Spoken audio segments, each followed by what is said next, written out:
Hey everyone, and welcome to another installment of And Just One More Thing. Today we're going to be talking about a few things related to children, but I want to lay the groundwork with a document that I led the creation of in 2019, and it's called the Children's Budget. This is a pullout from our overall county budget of all of the programs that directly support children and families. And this is across departments and it's also across funding sources. And I wanted to do this because number one, it would keep the needs of children and families kind of front and center when we're talking about policy decisions and funding decisions.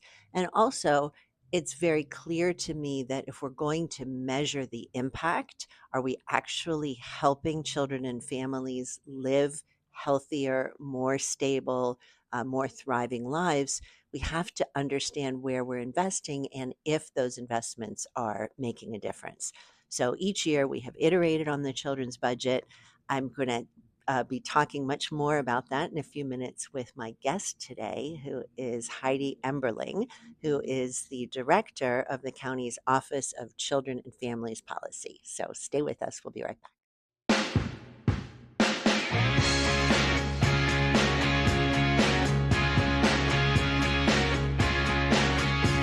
So, first of all, Heidi, thank you so much for being open to chatting with me. Thank you for the invitation. As I'm sure you know, the Office of Children and Families Policy was created by a referral that I brought in partnership with former Supervisor Cindy Chavez because we wanted to have kind of one entity that could look across all county departments and programs and see where we were serving children, how we were doing so impactfully, where there might be gaps. And we hired, our initial person was a chief children's officer, Sarah Duffy, who has gone on to social services administration. And thank goodness you have come to carry on the work of the office. And I would just love to hear whatever you want to share about the Office of Children and Families Policy.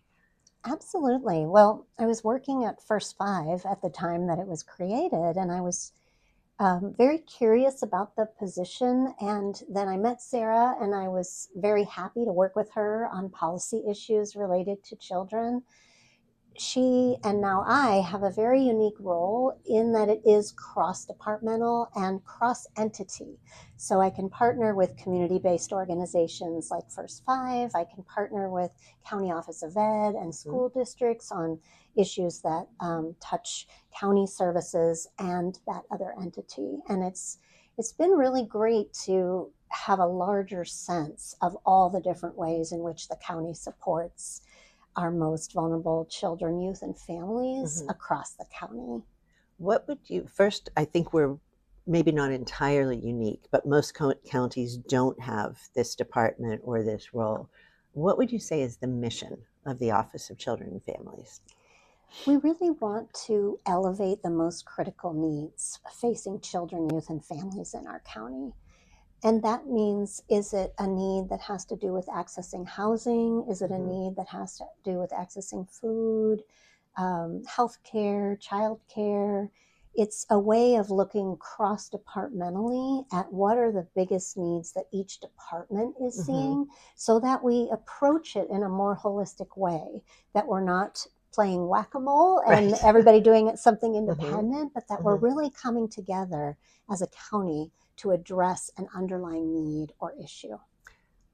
I love that. And I guess I may have gone about it backwards, although it's worked out, because even before we created the office, my very first year on the Board of Supervisors, I directed then executive Dr. Jeff Smith to create a children's budget, which was a pullout of programs that directly benefited children and families, again, across departments, across programs in the whole county. And it's physically a beautiful document. Each year we have iterated it a little bit more specifically so that we can use it not only essentially to admire, what we're doing, but to figure out what is working, where are we really making tangible improvements in children's lives, and when needed, do we have the courage to shift funding um, to higher needs or to more programs that are more likely to be effective. Are you using the children's budget in your work? Absolutely. The children's budget is something I would anxiously await when I was working in the I community love to that. look it over and think, okay, where are the investments? Where could we partner as a community based organization to support the county's works and effort? And now that I'm here, I'm looking at the children's budget in exactly the way that you intended it to be used. Where are our investments in children, youth, and families? How are those aligned with the critical needs I'm hearing? Mm-hmm. Where are the gaps? Where might we need to shift our attention in terms of programs or resources, in untangling what is funding, what is the federal Right, funding right. support, what is the state funding support, what is the county funding, where is the most flexible funding, where are the mandated versus non-mandated programs. We always want to think about prevention. As a Absolutely. child development expert, I know that the investments early on will pay off big later. So I'm always looking at prevention efforts.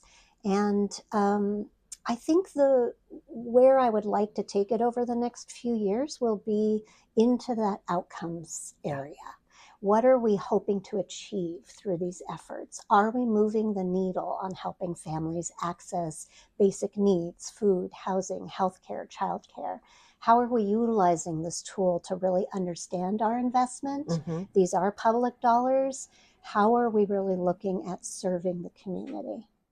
I wanted to highlight just one of the dozens and dozens, if not hundreds, of programs described in our children's budget, and that is the Children's Advocacy Center. This is a physical space located by our O'Connor Hospital campus, and it is a space where children who are unfortunately victims of violence or abuse go for uh, comprehensive exams and follow up and interviews. And while this is really a horrific situation, the design of the Children's Advocacy Center meant to consolidate all of the partners in one place to make the process as seamless as possible for children, avoid repetition of their stories to the greatest extent possible. And you'll see in the video in just a minute, this place was so brilliantly designed with children in mind. And client centered design is something that I talk about in a lot of different contexts in the county, but I am sure you'll see it at the Children's Advocacy Center. Take a look.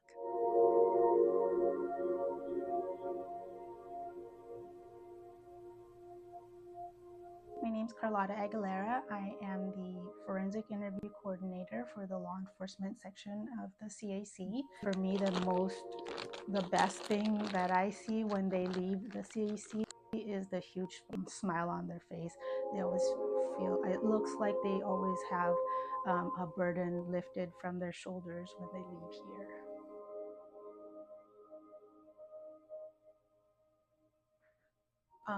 The district attorney usually sits on the table along with a detective, and they observe the interview while it's being conducted. DFCS social workers will also be here observing, and they can hear the footage through the microphone in our system here, and they can view it through the system as well. There's a view of the child, the forensic interviewer, as well as overhead for the entire space.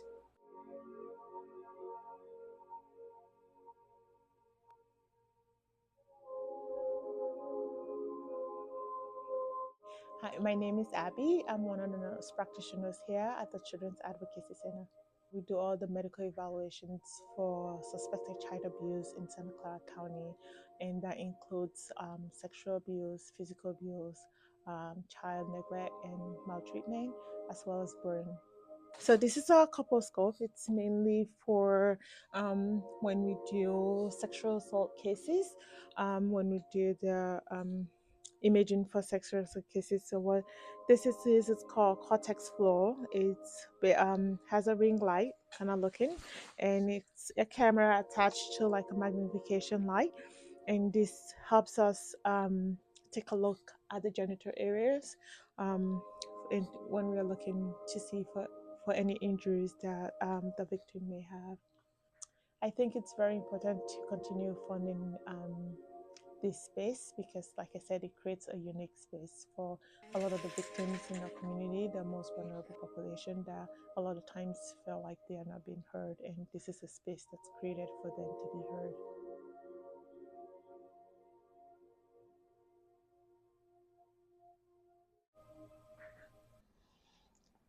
I'm all about impact. I am sometimes, a little bit agnostic about one program or another, but I know that I want families to be stably housed, to have access to sufficient nutrition every day, to have access to health care, which, of course, food and health care access are going to be enormous challenges this year with HR1. You named childcare a couple of times, and certainly it's no secret that that has been kind of my North Star since joining the Board of Supervisors. How do we expand access? How do we close gaps? How do we make sure every family that's eligible for a state-funded voucher has a voucher in their hand? And then how do we make sure that every child or family with a voucher has a place to use it? And I know you have been working on something you're calling a childcare blueprint, which I am beyond excited to see and learn how we use that. What can you tell me about it at this point in the work?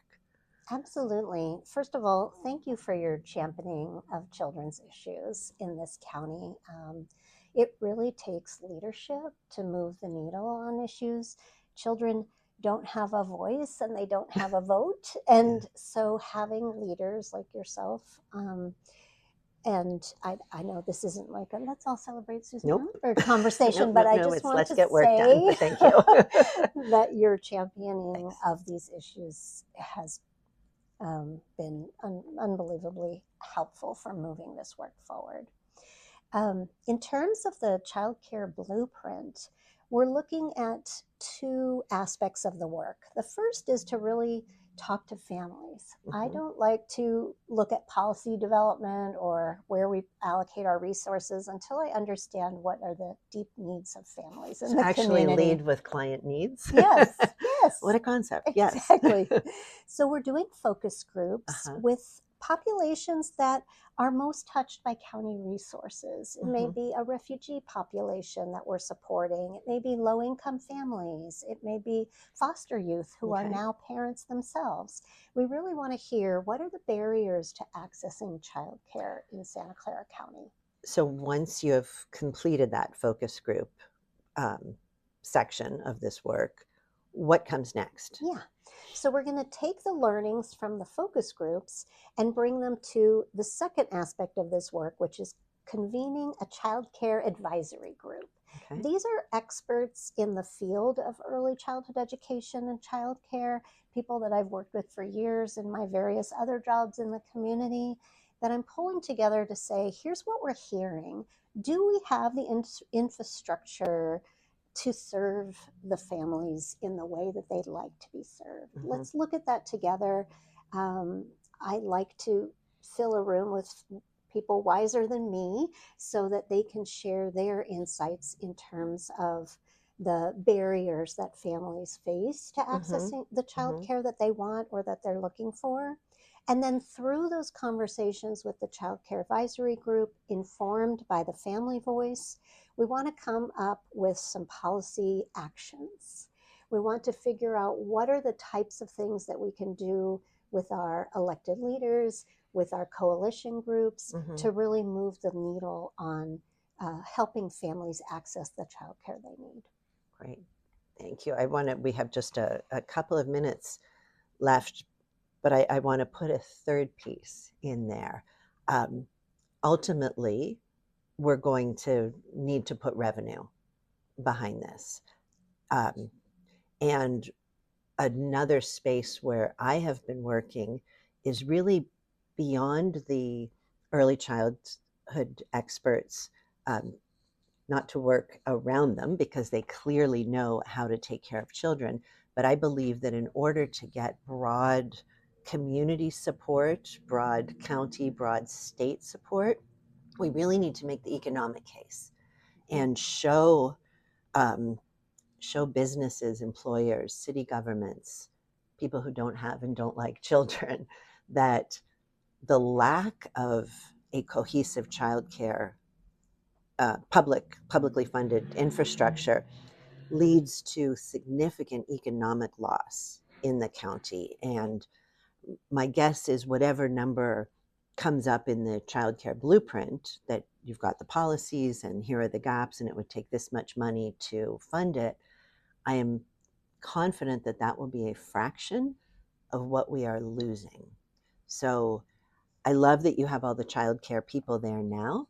At some point, I would love us to broaden that circle to include economists, businesses, both big businesses that can't afford to and do provide childcare, those who can't possibly do it, and figure out how together we make this work. Everyone has to feel invested, um, I think, to really make significant change. And I could not be more thrilled that you are in this position, that you are at the helm of leading a lot of that change.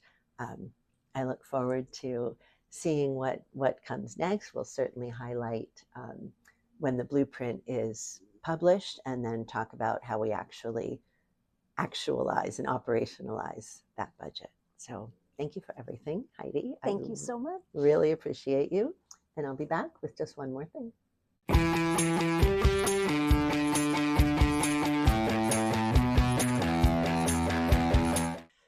So, for just one more thing today, my heart is truly not in a fun fact, but I am really thinking about the parents and the children in Minnesota, particularly in the counties that have been really quite literally overrun by ice. These parents are not only taking care of their own children, they're taking care of their children's classmates and their families. The networks that have been set up to transport to and from children to school, to provide food and diapers and formula to families with infants, has been to me such a glorious example of hope and community and mutual support in what is an unbelievably devastating environment. Uh, I'll, I'll tell you, it's hard to be a parent under the very best of circumstances. And my heart just really goes out to all of the families in Minnesota and hope that they find some peace and safety very soon. And that, of course, they continue to take care of each other. Be well, everyone.